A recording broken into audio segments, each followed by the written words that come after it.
இன்றைய திருப்பலி வேதாகம வாசகங்கள். பாஸ்கா காலம் முதல் வாரம் வியாழன். முதல் வாசகம் திருத்தூதர் பணிகள் நூலிலிருந்து வாசகம்.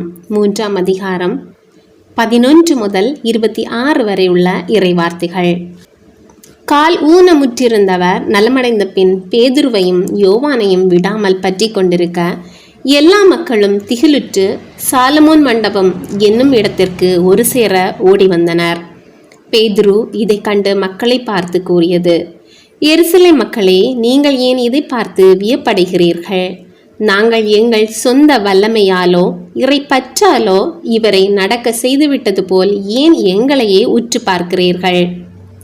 ஆபிரகாம், ஈசாக்கு, யாக்கோபு என்னும் நம் மூதாதையரின் கடவுள் தம் ஊழியர் இயேசுவை பெருமைப்படுத்தினார். ஆனால் நீங்கள் அவரை புறக்கணித்து பிலாத்திடம் ஒப்புவித்து விட்டீர்கள்.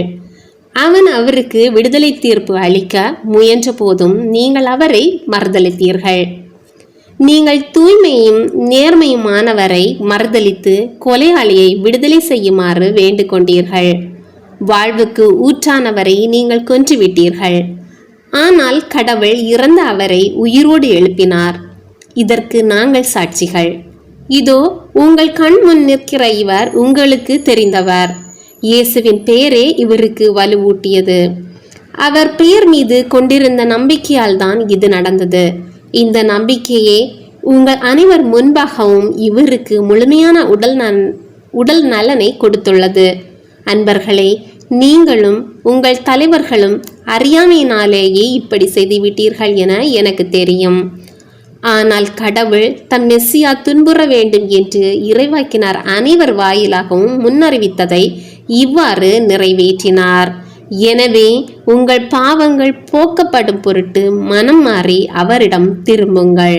அப்பொழுது ஆண்டவர் புத்துயிர் அளிக்கும் காலத்தை அருளி உங்களுக்காக ஏற்படுத்திய மெசியாவாகிய இயேசுவை அனுப்புவார். விண்ணேற்றமடைந்த இயேசு யாவும் சீர்படுத்தப்படும் காலம் வரை விண்ணுலகில் இருக்க வேண்டும். பழங்கால தூய இறைவாக்கினர் வாயிலாக கடவுள் இந்த காலத்தை குறித்து கூறியிருந்தார். மோசேயும், உங்கள் கடவுளாகிய ஆண்டவர் உங்கள் சகோதரிடம் இருந்து என்னை போல் ஓர் இறைவாக்கினரை தோன்றச் செய்வார். அவர் உங்களுக்கு கூறும் எல்லாவற்றிற்கும் நீங்கள் செவிசாயுங்கள். அந்த இறைவாக்கினருக்கு செவிசாய்த்து கீழ்ப்படியாத எவரும் மக்கள் நின்று அடியோடு அழிக்கப்படுவார் என்று கூறியுள்ளார்.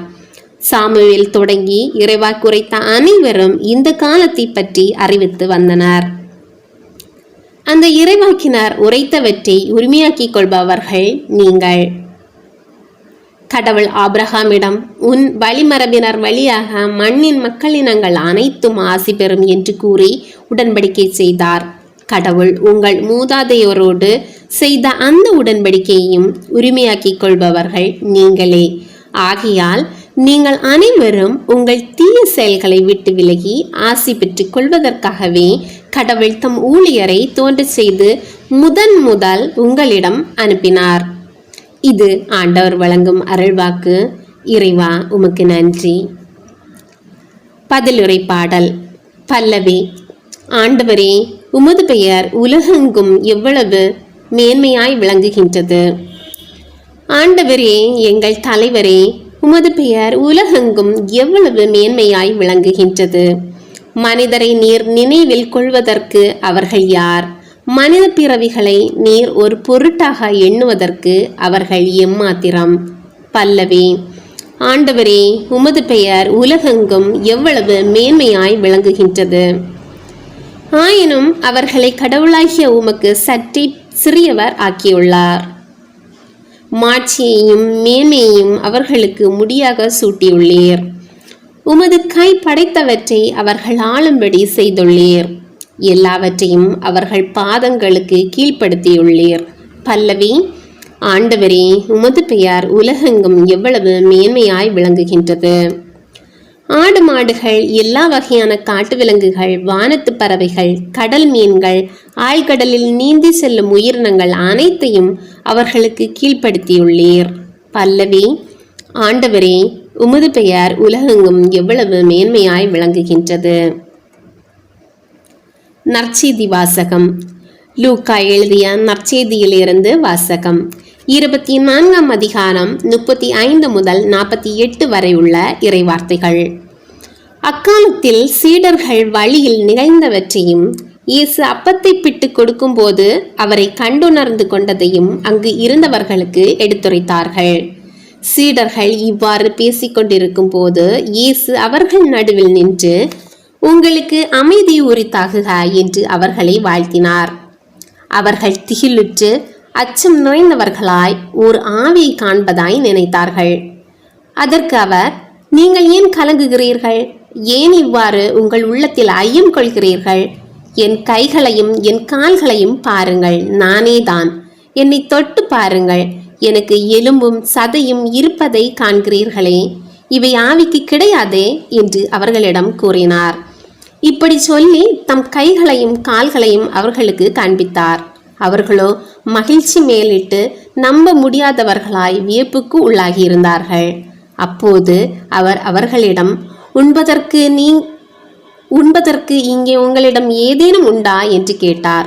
அவர்கள் வேக வைத்த மீன் துண்டு ஒன்றை அவரிடம் கொடுத்தார்கள். அதை அவர் எடுத்து அவர்கள் முன் அமர்ந்து உண்டார்.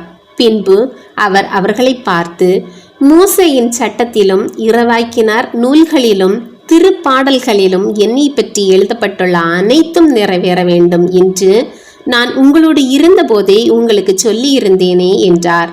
அப்போது மறைநூலை புரிந்து கொள்ளுமாறு அவர்களுடைய மனக்கண்களை திறந்தார். அவர் அவர்களிடம், மெசியா துன்புற்று இறந்து 3ஆம் நாள் உயிர் தள்ள வேண்டும் என்றும் பாவ மன்னிப்பு பெற மனம் மாறுங்கள் என எருசலேம் தொடங்கி அனைத்து நாடுகளிலும் அவருடைய பெயரால் பறைசாற்றப்பட வேண்டும் என்றும் எழுதியுள்ளது. இவற்றுக்கு நீங்கள் சாட்சிகள் என்றார். இது கிறிஸ்து வழங்கும் நற்செய்தி. கிறிஸ்துவே உமக்கு புகழ்.